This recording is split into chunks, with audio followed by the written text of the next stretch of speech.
Hello everyone, I hope you are doing well.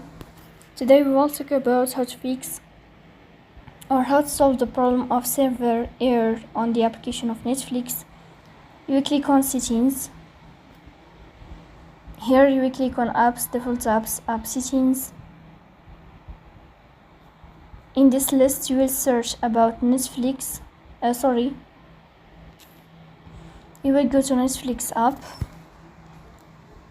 Then we click on first stop and you will click OK. Here you will go to storage. Then we click on clear cache.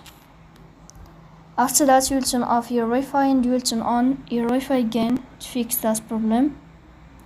So that's all. Don't forget to support us by like and subscribe.